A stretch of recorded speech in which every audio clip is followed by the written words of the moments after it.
Hello, my friends. Happy Friday. If you're listening on a Friday, this episode is super duper. This is the Back to Me podcast. And today I was talking with Lisa McCourt, and she is all about joy. And I'm reminded of Abraham Hicks. Abraham, whenever Abraham comes out on stage, there's a song always playing, Joy is the key, joy is the key. And this is what Lisa is all about. Lisa has the Joy School, and we talk about how we humans are struggling with being okay with being happy. So, have a listen and let me know what you think. I hope you have a great day.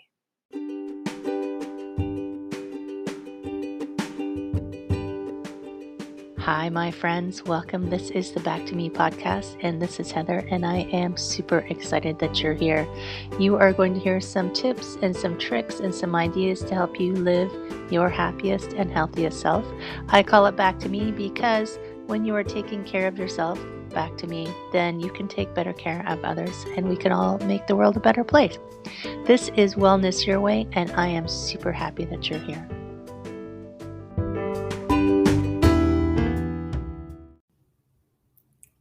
Hello, my friend. I hope that this day is sunshiny and awesome, and this is going to be a good segue. I hope you're having a joy-filled day. So this is another episode of the Back to Me podcast, and today we are talking joy, joy, joy, joy. And I'm talking with Lisa McCourt, and you are the founder of the Joy School, which I love, and you've written more than one book, haven't you? This one is called, the one I see on the screen is Free Your Joy. I'm reminded of, do you remember that song in like the 80s, Free Your Mind? I can't Yeah. Yeah, right? Free your joy and the rest will follow. Welcome, Lisa. It's so nice to have you. Oh my gosh. You. Right? Thank you, Heather. I'm happy to be here with you. Yeah, of course, people know that I'm always looking for ways to help people live happier and more joy-filled lives. So this is perfect. I feel like you're the perfect person to come and have a conversation. But here's the interest, and I know I asked you this when we had our chat, I think it was, last week or something, but how did you come to be the founder of the Joy School? Like, a little bit of how you got here, and that'll lead us into where you are. Right. Like, what ever give you the idea that this is a real job that you could have? Right? Who said that you could make a school based on joy? What the heck? Yes. Joy School is a school of spiritual principles. And I've always used the word joy. My joy trainings have gone back like 20 years now. And I think it's because it was such a huge part of my journey to realize that through application of some really time-tested ancient principles that are now backed by modern science and they're in positive psychology, but these principles really can create a day-to-day baseline of joy. And I think that most people do not really think that that's possible. If you ask anybody, would you like more happiness in your life? No matter where they fall on happiness, most people would say, yeah, I definitely want more happiness, sure. But they don't believe that it's possible to just create that as a consistent state of being. And that was my biggest discovery. So I've just called everything joy. Joy has just been the word that I branded for many years now. But it's perfect because people understand immediately, right? It's like joy. Yeah, I get it. And it is interesting that we have a tendency not to believe that it's a thing that we can have. And do you find that it's people don't think they deserve it, or they don't think it's real, or they like, where do you think find people fall for the most part? That's a great question. I think deep down at potentially a subconscious level, people don't think that they deserve it. I think that we're programmed at this time in humanity and our cultures that we all grew up in, we're programmed to look outside ourselves for our joy. When I get that in place and that relationship and that amount of money and that home or that degree or that prestige, then I get to have joy inside. That's a completely backward equation. We have to learn the skill of joy. We have to be joyful and peaceful in our inner landscape, we call it in Joy School, before we can send out the proper energy to create all those things that we think we want out there.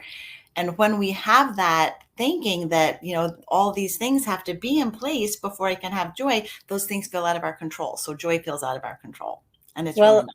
And you can see people who have put all those things in place, and then they get there and they think, why aren't I happy? Or where is this magical thing? I still feel like I'm the same.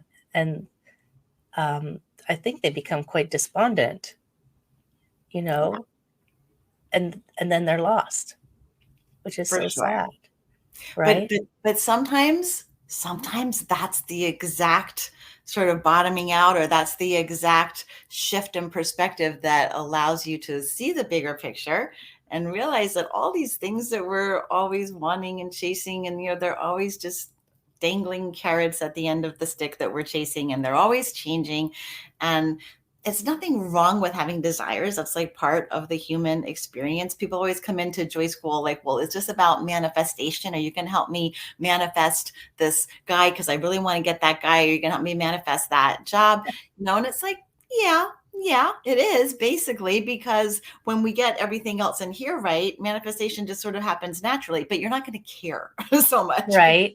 It's like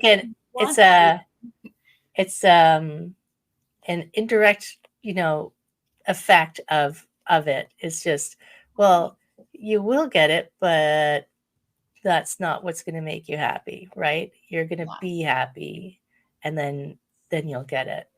Nothing wrong with chasing things out there, having desires, making them happen. It's just we have to be so much more light about it than we are. We just have to care a lot less, right? pull in the investment a lot less of what we believe that these things are going to bring us, because they don't ever. And I think that a lot more people, maybe I have found this, a lot more people are looking for that right now, maybe than they have in the past, because it's almost like this sudden realization that, wait a minute, I'm not happy. And a lot of people are getting those things that they think they want, and they're not happy. But I don't find there's been a lot in the world to help people understand what it is. So it's so interesting that you've got a whole school to teach them what joy is. And you made a reference to like ancient practices and scientific research. And maybe you can speak a little bit about what that is, because I think probably most people don't know that this is a thing, right?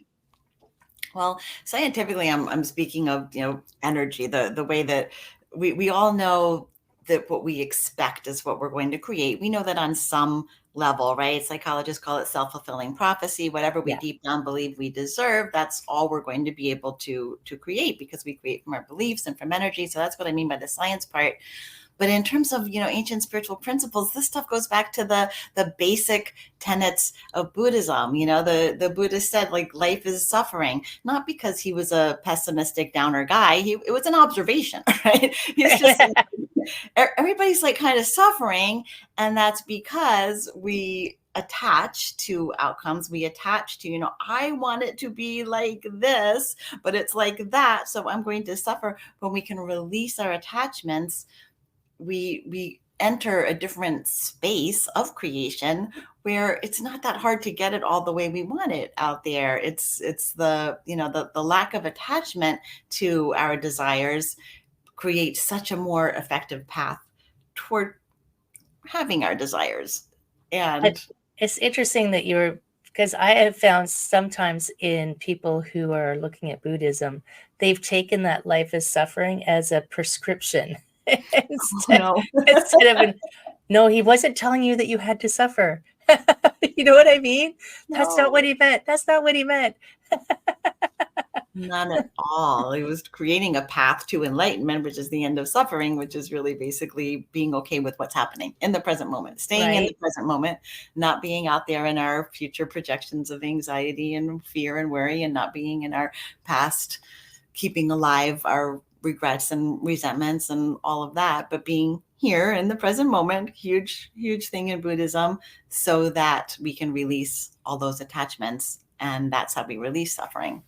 And it's like I have found that a lot of people, like the past is, they use it as a, well, if that happened, then it's going to happen again, instead of, I mean, it's not ignoring the past, it's an education. I was having this contemplation actually just earlier today when I was meditating, that we're here in Earth School, so it's all lessons. So we can't do things wrong. It's just lessons. We're just learning.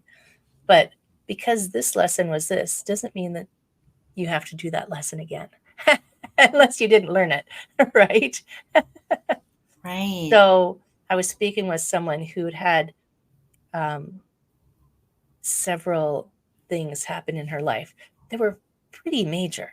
When she was telling them to me, I thought, oh my goodness.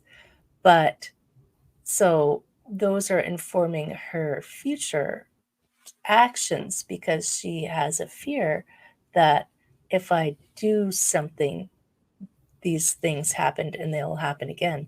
Instead of release, it's like you say, this is now, that was then. This now informs my awareness of potentialities, but I can choose something different, right? And I think choice is such a big part of, and this is probably true of your Joy School, choice is such a big part, and we haven't been taught that we have the power to choose. Right. It's what you were just describing is what we call in Joy School becoming the observer, not being so attached to our thoughts, that ticker tape that never stops going past our mind. We're always like listening to, subscribing to these thoughts that are going by. And the human condition today is that we're pretty much living more in the abstract world of our thoughts than we are in the real world of consciousness, of the energy that we are in this moment. So when you're completely invested in that abstract world, you identify with your thoughts, you think they're who you are, and that does not lead to joy for most of us. So yeah, becoming that observer of the tendency allows us to see, okay, it makes sense that I'm expecting XYZ thing based on this thing that happened in the past. And usually, whatever that horrible thing is that happened in the past, you can look back and find the same flavor of thing happening prior to that, and prior to that, and prior to that. Because when we're very young, creating our beliefs about how it is here in this wacky world we've landed in, what is true about love, power, money, men, women, what is my place in it all? We create those beliefs when we're so young and impressionable and immature, and don't really have a lot of logic, and we think everything's about us. So we form this filter of beliefs that we go on to create our whole lives through. So it's a breaking away from that filter, getting to see the filter and what it's doing from the observer perspective is what drains it of its energy to keep us in that cycle, that repetitive cycle of creation. Right. And it is true. Like, I know sometimes you don't even know that the patterns of behavior you have are, I mean, sometimes you can't remember the event that formed it, right? Because you're so little and you don't have any way to discern. So we all come out with something, some weird things, some weird entrenched coding in our system. I heard somebody calling it, your operating system. Mm-hmm. But operating systems can be updated. I mean, just ask your Mac computer because mine is constantly asking me if it can update. I'm like, yeah, sure, go ahead. For but, sure. but do we let ourselves do it? No, I need to hold this old operating system, even though the new apps aren't running on it. Right. Right? Familiarity feels safe. So from talking, it sounds like a lot of the tenets of Joy School are almost wrapped up in the tenets of Buddhism. Yeah. I mean, Right. the Vedic teachings, a lot of ancient spiritual wisdom shows up in Right. Buddhism. Not necessarily. I don't. We don't read like the original texts or anything. We modernize it all, but yeah, That's that's where. okay. I mean, I just because I've been teaching yoga for a long time, so it's like they're kind of intertwined a lot. I find all of the spiritual teachings are intertwined, separate, similar, but slightly different flavors, and I love them all. I always tell people I'm multi-denominational. I believe all of them actually. So, it's like it's just interesting that and I think about Buddhism. When I was in India, I asked a monk, I said, the Buddha didn't intend this to be a religion. And she said, "Oh, it's not a religion." I said, "Well, because some of the um, things that the monks do, seemed very almost like a religious practice." And she said, "No, no, we're just really honoring his wisdom." I'm like, "Okay, that works for me." But it just was a way of living in that peaceful, joyful state, right? It's like we come to the world in a state of joy, and then stuff happens, and then hopefully we find our way back to it. And I know you have programs. Um, are all of your programs group programs, or do you do one-on-one type things, or how does I that do work? intensives periodically. We're in an intensive right now where I have one-on-one clients, and they do have group participation also, and we have guest teachers. So during when I'm running an intensive, I do one-on-ones with clients. Right. And your intensives are, did you say 4 months? 3 months is the 3 one that months. we're doing right now. Yeah. Wow. And what do you find people as they're moving through? What is the experience of a lot of people as they're moving through it? I think that when it varies a lot, which is Yeah. why it's great to have the one-on-one individual attention. I can meet people wherever they are. I think the ones who come in knowing, I think that there is a way for me to to be, joyful. I don't know how to do it. That's not my experience right now. I'm very much at effect with my conditions, the things that are going on around me. The ones that come in with just a glimmer of a belief that it's possible, we can get the crowbar in there and make really good headway really quickly. Yeah. Right. It's the ones that come in without that belief that I have to spend some time convincing them, like Right. like they just don't believe. They think it's all kind of like, if anybody's actually being that happy every day, it's because you've got this in place and this in place and this in place, and you don't have all these stresses I have. Like, well, no, because I had all those stresses and I got this in place, and then all that fell into place. So Right. Yeah. We tend to look at people who are, um, I don't want to say ahead, but in a different place than us, or in a place we want to be, saying, "Oh, sure, they had this and this and this." But you're looking at, I had a coach once say, don't compare your middle to their end. So if you're at the beginning of a process, of course you're going to be in a different place because they've been doing other things.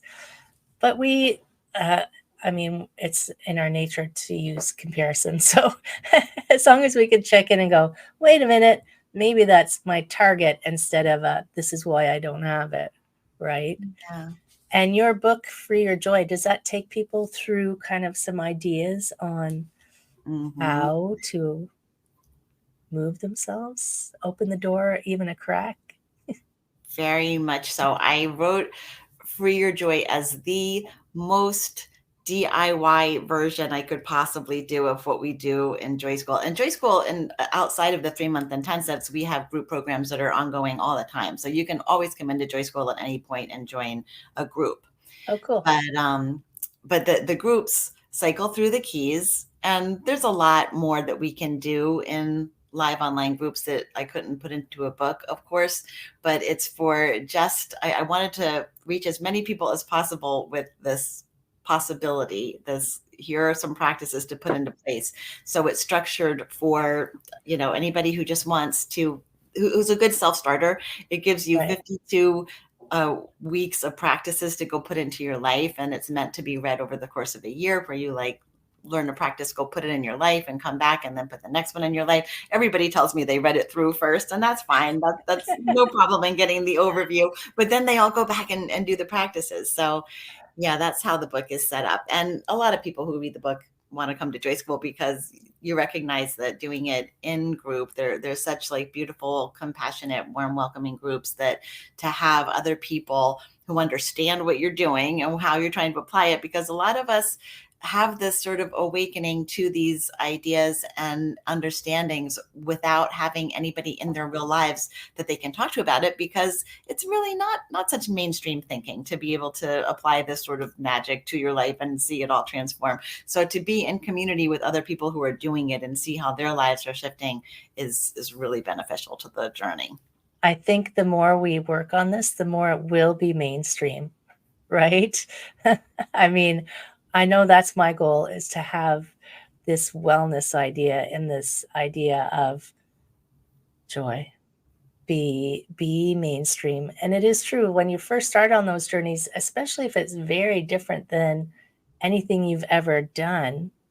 I remember when I was in corporate finance and then I went into the wellness world, my corporate finance community just it didn't compute, right? It's like, she's doing what?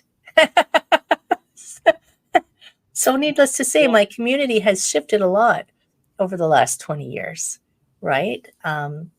And it's so amazing right now, I find, where we are in the world, that you can find these communities now. And if they're not in your locale, they are online.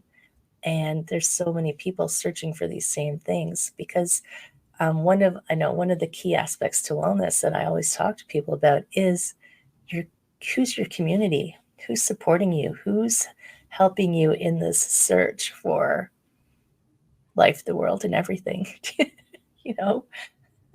I agree. I think that's why consciousness is expanding at such a rapid clip now, is because these communities people can find one another, and it just amplifies the journey so much. It amplifies self-compassion and self-understanding when you don't feel like an alien in the community that you live in, because we are still kind of far and few enough that back in the days when we were relegated to whoever happened to be in the proximity of our geography, you really could go through your whole life feeling just like an outcast or an alien on the planet, because nobody else is seeing the things the way that you're seeing them, or understanding the energetic principles the way you are. And now there's millions of us. We just have Right. to, push a few buttons to find each other and connect to them.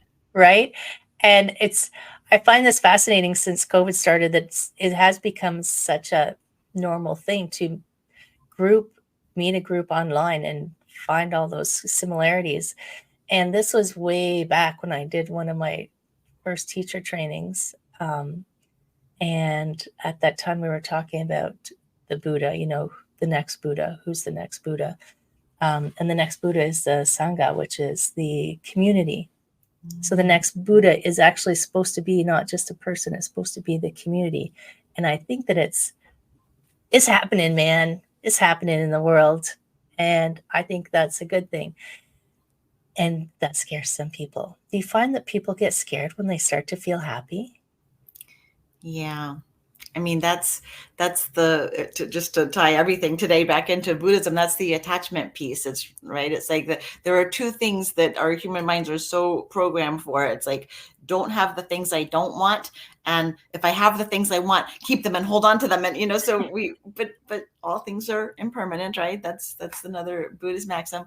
So it's like trusting that whatever happy circumstance we've created, attracted into our life, is going to fall away, and it'll be replaced by another happy circumstance, another equally, that this is the nature of a human life here, right? We're not going to have the exact things that we want and avoid all the things we don't want all the time. That's not a journey. That would get so boring in 2 seconds, right? We all actually, there's something in our humanness that craves the mix of the challenges and the beauty. That's what all our art is about. That's why we binge a Netflix series, right? That's what novels are about, because there's something in us that likes that mix. But then when it's in our own lives, we're all, some problem shows up, some appointment, and we're all indignant and shocked and like, how could this problem have happened? What are the odds? Well, the odds are really good, right? Because we're here to have that human journey. We're here to have challenges, and it's what we bring to the challenges, how we, navigate it, that determines our level of joy. Right. And it's like and you can see it in relationships. If you're in a happy relationship, you hold on to it. You can. People sometimes do hold on to it so tight, like it's going to get away from them. And then it ends up leaving because it was too tight. It was like choked the life out of it. I had a funny thought when you talked about impermanence. I was in India and I was in at the Dalai Lama's, and he was giving a talk, and he blew. I'm still thinking about this one. He said, "Everything is impermanent, including impermanence." And I went, "What?" So that was a long time ago. That was probably like 16 years ago. And I'm still going, what? Yeah, I can have to sit with that one. I can't say that immediately. It made sense to me either. Right? Maybe it's not supposed to. Maybe it's like, what's the sound of one hand clapping or something? Right. A koan that we're supposed to meditate on. Yeah. Right. Now, when people get your Free Your Joy book and they read to the end, what is the first thing? What's the first thing that you get people to do? The first practice. In the book, the first practice? Yeah. The first couple of steps are all about that becoming the observer that I mentioned earlier. So just a really basic way to do it before you really have to separate out the consciousness of yourself, which is a later step, is just throughout the day, check in with your feeling state. Just make a mental note. Some of my early, on Joy Schoolers will set their phones or their watches to go off at different intervals, at least 3 times a day. Drop in, tune out everything around you, and say, darling, what are you feeling? And I always insist on terms of endearment with our sweet little selves, which is really hard for a lot of people coming in. Like that's not what the voice in the head calls them, right? So, right. Darling, what are you feeling? And then just notice what the natural tendency is with that. Do we judge our feelings? Do we say, I shouldn't be feeling that way? I have no right to feel that way. Do we deny it? Do we try? And just notice our relationship to our most true feeling states. That begins the observer process. And then once you find out what you're feeling, darling, what do you need? And sometimes it's as simple as, right now, I need to open a window for some fresh air. I need a cup of tea. I need to close my eyes for 5 minutes and not do this project that's making me crazy, and just get some, we deprive ourselves of these really simple opportunities to nurture and have compassion for ourselves until we make a point of doing it. So that's just like a really, really early on practice. And then after a while, we say, darling, what would you love? Just to open that. And sometimes you can identify something that you'd love that you can just go do right away. And very often what you'd love feels impossible or out of reach, but still having opened that energetic portal to what we love is the first step to co-creating with the universe to show us maybe some steps that would take us in that direction toward what we love. I was actually listening to a podcast recently, and she was talking about that co-creation. And, I've heard it so many times, and maybe it was just the way I was listening. And she was saying people feel lost and they don't know what they want. And she said, it doesn't matter. You're here for your experience. So just pick something and tell the universe what you want so they can start helping you do it, because they're just sitting. She said, she's sitting back there going, you just let me know when you're ready, and we'll make it happen. Yeah. So I thought, oh yeah, that's it. We we waffle and waffle. Should I do this? Should I do this? Should I do this? Should I do this? And it was just like, just pick something, for God's sakes. And I say pick joy. Yeah.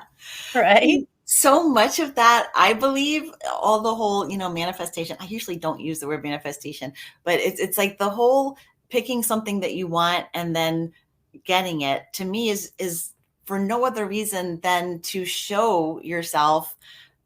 Yeah, to just show yourself that you're in the flow. You've kind of mastered the right creative essence, that whatever you want is going to show up. Because when we know that, it doesn't matter what we're picking. Like you said, just pick anything, because it's just an experiment anyway. We're just playing a game. And the way a lot of people think about manifestation, I think, just perpetuates that mistaken idea that getting things out there is going to make you happy. I always use the terms, we're going to become conscious creators in a mostly unconscious world, which it satisfies them, because they hear, oh, I'm going to create what I want. Okay. But then we can get in there and really see that, like, conscious creation is just about being in flow with what's in front of us, so that we can bring the right energy to it, to move it in a direction that does contribute more toward joy for self and others. And I think that a lot of people, because they're thinking, I'm going to manifest, and you're talking about the outside, but if they haven't managed the inside part yet, it's not going to work, because they'll say, well, I want that, but maybe I shouldn't have that. Maybe I shouldn't have that. Maybe I should actually want this. And so I think it won't work until they get their inner joy worked out anyway, and the ease and the peace of, well, it's just, being calm and that centered place, and not being attached to what it is that you want, right? It's like, I would like a pizza, but it's okay if I don't get one. It's like, and I deserve pizza, and I would like a pizza, but it's okay. Okay, universe, whatever you want, but I'd like a pizza.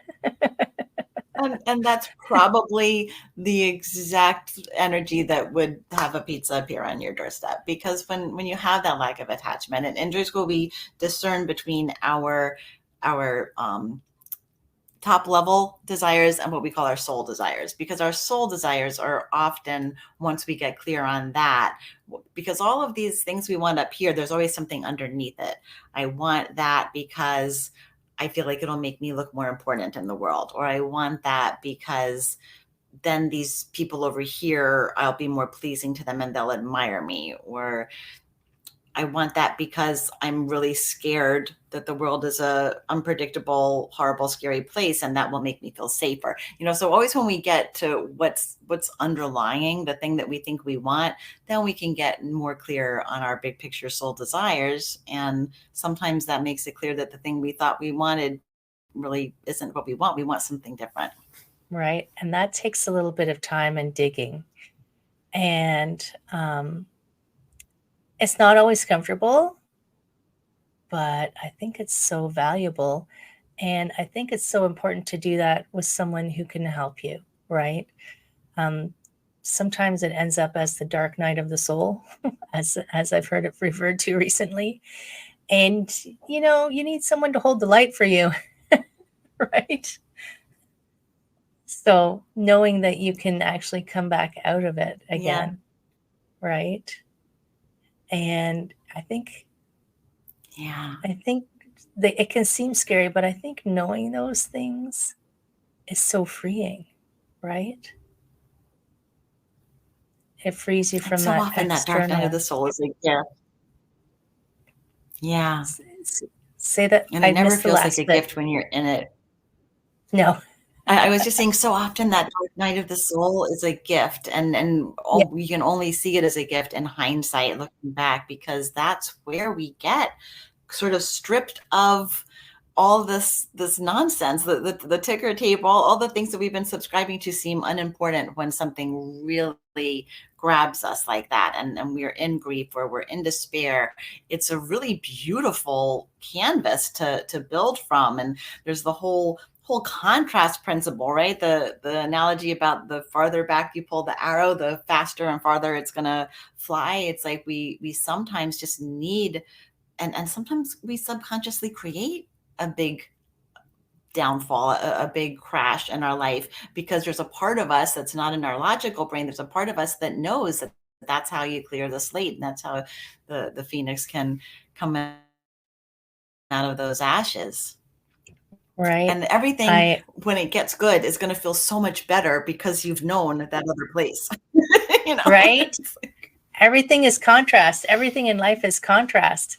So you won't know how good is if you haven't seen how bad is, right? That's one way to. I always remember Khalil Gibran, because that's one of the things in the one of his books. I had another thought and it left my head, so it wasn't important. And if people want to figure out how to get into Joy School or join one of your groups, where do they find you? Thank you. It's myname.com. So Lisa McCourt, McCourt.com. Beautiful. The book's there, the programs are there, Joy School's there. And if people are driving or don't have anything to write on, don't worry. It's in the show notes. We will have this for you. And before we head off, I always give the guests the last word. So do you have final words of wisdom for our friends?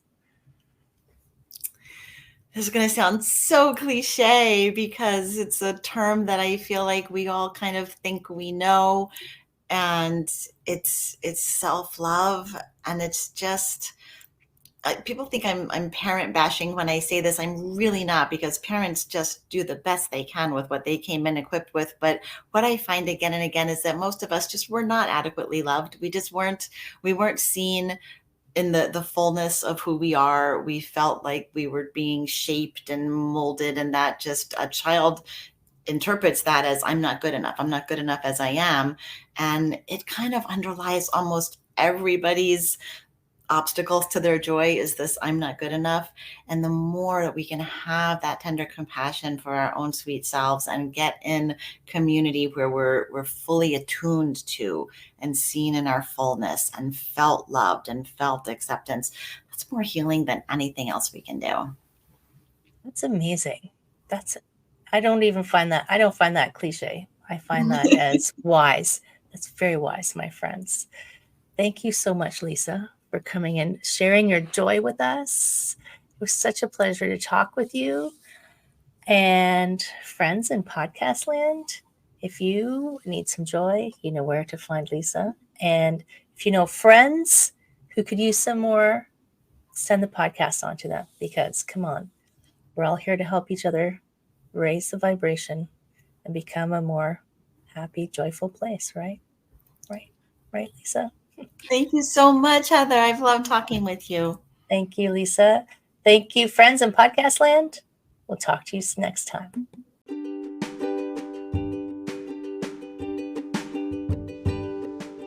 Hi, my friend. Thanks so much for listening to this entire podcast.